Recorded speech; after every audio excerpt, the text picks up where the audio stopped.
Bonjour à tous et bienvenue dans cette 3e saison de Michael Jackson, le podcast. Je suis ravi de vous retrouver pour une nouvelle aventure à la découverte du roi de la pop. Cette saison, j'ai imaginé un tout nouveau format plus court et plus régulier pour vous accompagner encore plus souvent.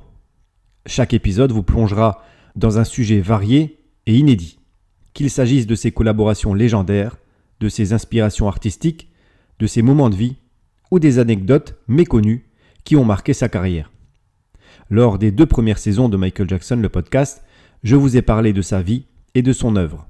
Dans cette 3e saison, nous allons revenir sur divers sujets afin de vulgariser et mieux comprendre certains aspects moins connus de Michael Jackson dans des épisodes plus courts mais plus réguliers. Le but ne sera pas de rentrer dans les détails, mais de survoler de nombreux sujets différents. Alors attachez vos ceintures, car c'est parti pour la saison 3 de Michael Jackson, le podcast.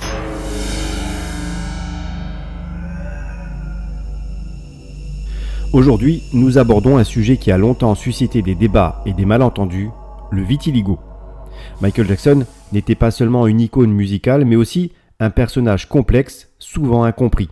Parmi les nombreuses questions qui entourent sa vie, son apparence physique a été un sujet récurrent. Pendant des années, des rumeurs ont circulé sur la couleur de sa peau, alimentant les tabloïds et les conversations. Pourtant, derrière ces spéculations, il y avait une réalité médicale. Michael Jackson souffrait de vitiligo, une maladie chronique qui provoque une dépigmentation progressive de la peau. Dans cet épisode, nous allons explorer en détail ce qu'est le vitiligo, comment il a affecté Michael Jackson sur le plan personnel et professionnel, et pourquoi cela reste un aspect clé pour comprendre son histoire. Le vitiligo est une maladie auto-immune qui entraîne la dépigmentation de la peau. Elle se manifeste par l'apparition de taches blanches causées par la destruction des cellules responsables de la production de mélanine. Pour Michael Jackson, le diagnostic de vitiligo est confirmé publiquement en 1993 lors d'une interview avec Oprah Winfrey. Avant cette déclaration, les médias et le public avaient spéculé sur les changements de sa couleur de peau, certains accusant même l'artiste de vouloir effacer ses origines afro-américaines. Cette rumeur, profondément blessante, est l'une des nombreuses épreuves qu'il a dû affronter. Le vitiligo a commencé à apparaître dans les années 1980, au moment où Michael atteignit des sommets de célébrité. À cette époque, il subit une immense pression pour maintenir une image parfaite. Le diagnostic de vitiligo aggrave cette pression, car la maladie affecte non seulement son apparence, mais aussi sa confiance en lui. Pour gérer cette condition, il a recours à des traitements pour uniformiser son teint, notamment des crèmes dépigmentantes. Ces décisions médicales, mal comprises à l'époque, sont souvent interprétées comme des choix esthétiques, alimentant les rumeurs sur son supposé rejet de son identité. Outre les effets physiques, le vitiligo a un impact psychologique énorme sur Michael Jackson. Dans une industrie où l'apparence est scrutée, il se retrouve confronté à un profond sentiment d'insécurité.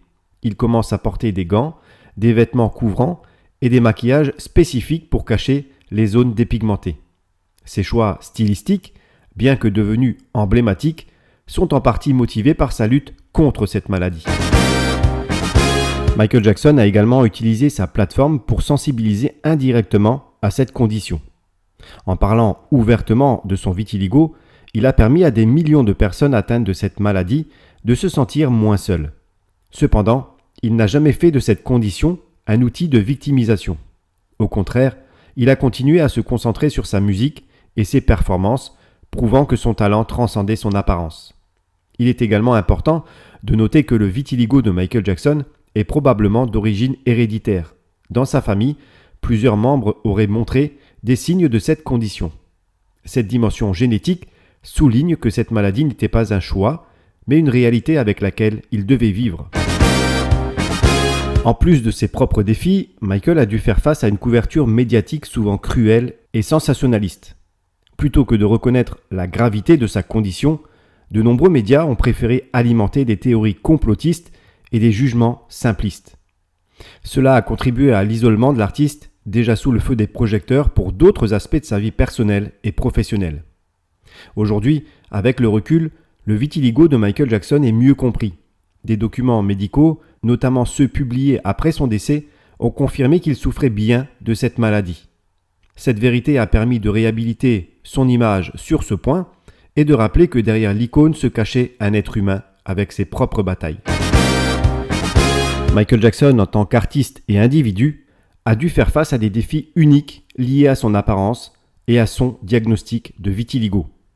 Malgré les malentendus et les critiques, il est resté fidèle à lui-même et à son art. Son histoire, bien qu'empreinte de douleur, est aussi une source d'inspiration. Elle nous invite à réfléchir sur la manière dont nous percevons les autres, à dépasser les jugements superficiels et à célébrer la diversité sous toutes ses formes.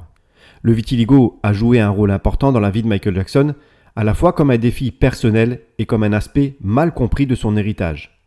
En affrontant cette maladie avec résilience, il a montré une force intérieure qui mérite d'être saluée. Son expérience a aussi ouvert la voie à une meilleure compréhension et acceptation de cette condition. Voilà, c'est la fin de cet épisode de Michael Jackson, le podcast. Merci d'avoir écouté cet épisode et n'oubliez pas que derrière les figures publiques se cachent toujours des êtres humains avec leur propre lutte. Vous pouvez partager vos réflexions dans les commentaires et n'oubliez pas de vous abonner. À bientôt!